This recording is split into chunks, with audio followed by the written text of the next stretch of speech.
In 1945, Merrin County, Vermont was the kind of place where the biggest headline was usually about a new snowplow. A few small towns, a handful of churches, and more cows than people, each one with stronger opinions about politics than the locals. The war had ended, and folks were desperate for routine. Men who'd crossed oceans were now arguing over who owned the better chainsaw. Women kept the post office running on gossip and baked goods. And teenagers spent Saturdays driving the same 3-mile loop because that's all there was. The woods weren't mysterious then. They were useful. Firewood, deer, shade in the summer. If you got lost, someone's uncle probably found you before lunch. So when a seasoned hunting guide named Samuel Rivers failed to come home one December evening, no one thought much of it. He knew those hills better than the county map did. By morning, his wife lit the stove, poured his coffee, and kept it warm for 3 days. Samuel Rivers had been hunting these hills since before most of Merrin County learned to walk. He could read a ridgeline the way some men read the morning paper. If you asked anyone who wouldn't get lost in those woods, they'd have said his name without thinking. That Friday in December, he took 4 locals out after deer. Cold morning, light snow, the kind that melts before it hits your sleeve. They split up near Green Hollow Creek, a spot so quiet you could hear your own thoughts, if you had any worth hearing. By mid-afternoon, the others met back at camp. Samuel didn't. They waited an hour, maybe 2, figuring he'd show up carrying something worth bragging about.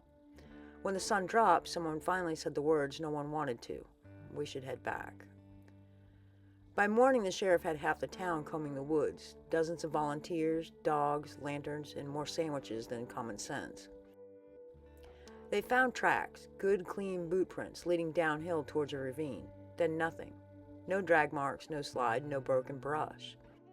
It was as if the trail had decided it had better things to do. For weeks, searchers worked in shifts. The weather turned, the snow got deeper, and people started saying things like, "Sam knew these woods too well to get lost." That kind of sentence always sounds comforting until you realize it's not. After a month, the official search ended. Unofficially, his wife never stopped boiling water for coffee. Hope can be stubborn that way. It stays hot, long after everyone else has gone cold. A year after Samuel Rivers vanished, Merrin County had tried to move on. And by move on, I mean they went right back to pretending the words weren't capable of swallowing people. Then came Ann Walker, 18, college sophomore at Haverly. Studied botany, worked weekends in the library, and was one of those people who could name every kind of tree but had trouble remembering what she had for lunch. On a cold Saturday afternoon in December, Anna told her roommate she was going for a walk on the Green Hollow Trail, just to clear her head. She wore a red parker, leather boots, and more confidence than caution. It wasn't snowing yet, but the kind of gray sky that makes you think it is was out there. By evening, she hadn't come back. Her roommate, she thought she'd stayed with friends. Her friends thought she'd gone home for the night. By Monday morning, no one thought anything. They knew. Tracks matching her boots were found near the ridgeline, ending at a fork where the snow had drifted. No scuffle, no sign of a fall. Just empty space. Hundreds joined the search. Students, farmers, soldiers, anyone with a coat and a conscience. Even the governor offered help. They found nothing. The investigation went on for weeks. Theories multiplied: runaway, accident, abduction. But in Merrin County, people didn't run away. They ran out of firewood, or they ran out of luck, and sometimes they just ran out of trail. By spring, the searchers had gone home. The paper stopped printing her name, and the trail signs were repainted because people get uncomfortable being reminded of what they can't explain. By 1945, Merrin County had developed a bad habit of losing people.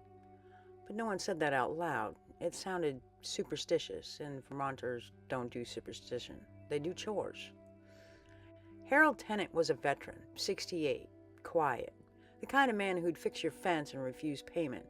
He lived in a boarding house outside Merrin Creek and took the bus twice a month to visit his sister in Rutland. Same schedule, same seat, same thermos of black coffee. One December afternoon, Harold boarded 4 p.m. northbound as usual. Passengers remembered him reading the paper, nodding politely, then staring out the window as the bus wound through the hills. When it reached Rutland, he was gone. His coat was folded neatly on the seat, so was his ticket stub. The driver swore he hadn't seen anyone leave between towns. No one could remember hearing the door open even. And because no one likes impossible stories, the town invented a few very possible ones. Maybe he stepped off early. Maybe he got confused. Maybe he just kept riding. State police searched the route, checked every ditch, every stop, every frozen creek bed. Nothing. It was as if Harold Tennant simply decided his stop wasn't far enough. When reporters asked his landlady what she thought happened, she said, "Well, Harold never liked goodbyes." That line made the paper. In Merrin County, gallows humor was the only thing still showing up on time. By 1950, folks in Merrin County had stopped asking if someone would go missing and just wondered when. Paul Jepson was 8, red-haired, talkative, and absolutely convinced he'd grow up to drive a tractor. His parents ran a small pig farm outside town, the kind that smelled bad enough to keep the tourists away but paid the bills. One October afternoon, his mother parked the truck near the fence line to feed the pigs. Paul stayed in the cab, still wrapped in his jacket, humming to himself. When she came back, 10 minutes later, the door was open and he was gone. The family searched the pens, the road, the tree line, nothing. Within an hour, every neighbor within shouting distance was out there calling his name. By sunset, half the county was. Search dogs picked up a trail leading towards the woods behind the farm. Then it stopped cold at the old logging road, the same direction the first guide, Samuel Rivers, had taken 5 years earlier. Reporters came, so did the theories. Some said animals, others said people. A few blamed the kind of bad luck you only notice after it moves in. For weeks, his mother left the front porch light on. When asked why, she said, "In case he decides to come home and doesn't like the dark." The quote made the front page news, mostly because no one else could think of anything better to say. By winter, the searches stopped again. The only footprints left were from the people still trying to believe it wouldn't happen twice.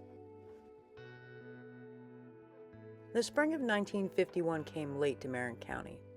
Snow lingered on ridges, the roads were still mud, and everyone was just grateful to have made it through a winter without anyone going missing. It was the first quiet season in years. People even started to joke that maybe the woods had finally lost interest. Then, Evelyn Lang decided to go hiking. 42, strong, practical, the kind of woman who carried a compass because she didn't trust luck or men to point her in the right direction. She and her cousin set out along Merrin Creek Trail, planning a short loop before dinner. Halfway through, she slipped crossing a stream, soaked herself from the knees down, and laughed it off. Told her cousin she'd head back to camp, change clothes, and meet up later. That was the last time anyone saw her. By sundown, the search was already organized. After 5 disappearances, Merrin County didn't wait for hope. They went straight into action. Hundreds turned out. Veterans, rangers, even state police. The weather was mild, the terrain was familiar, and still nothing. For a week they combed the area, maps, dogs, checklists, all the trappings of certainty. And when it was over, everyone packed up, pretending the woods had given them permission to stop looking. 7 months later, 2 fishermen found her remains, barely a half-mile from the original campsite, in a clearing that had already been searched. The coroner ruled it exposure. The church ruled it exhaustion. After that, Merrin County stopped holding meetings about search procedures. They didn't need new rules. They just needed the force to stop winning. By the winter of 1951, Merrin County had learned to keep its optimism in smaller portions. The locals still chopped wood, still waved at passing cars, but when someone mentioned hiking, the conversation changed faster than the weather. The county kept all its old search maps, neatly folded, filed, and like a library section no one wanted to visit. The official report said 5 missing. Unofficially, the number was an entire community running out of explanations. The radio stopped announcing volunteer drives. The newspapers switched back to school plays and maple syrup harvests. People needed something else to talk about, preferably something that didn't involve boots and trail markers. One hardware store clerk started keeping extra lanterns in stock, just in case, And the barber joked that business was slower because half of his regulars had taken up staying home. It wasn't a curse, it was exhaustion, the kind that seeps into a town's posture. By spring, Merrin County looked the same as ever. Same hills, same roads, same folks sitting on porches watching the weather roll in. But under the easy laughter and small talk about mud season, there was a shared thought no one said out loud, that maybe sometimes they didn't want answers. Time has a way of sanding down even the sharpest stories. By the 1960s, the vanishings of Merrin County were just something old folks mentioned when the power went out. A cautionary tale with bad coffee and better punchlines. The search maps yellowed and the trails were renamed, and new hikers came through without realizing what they were walking on. The woods stayed the same, patient, indifferent, full of a kind of silence people mistake for peace. You can still find the old sign at the trailhead outside town. The letters are faded, the paint chipped, but if you look close, you can see the outline of 5 initials carved into the post. No plaque, no memorial, just wood weathered by decades of forgetting. Every generation has its own version of Merrin County. Some lose things in the woods, some lose them in other ways. Either way, the pattern is the same. Someone leaves, people look, and eventually life decides to keep going without them. It's not tragedy that lasts, it's routine. This is Truthish, where things are mostly true and always strange. Thanks for watching.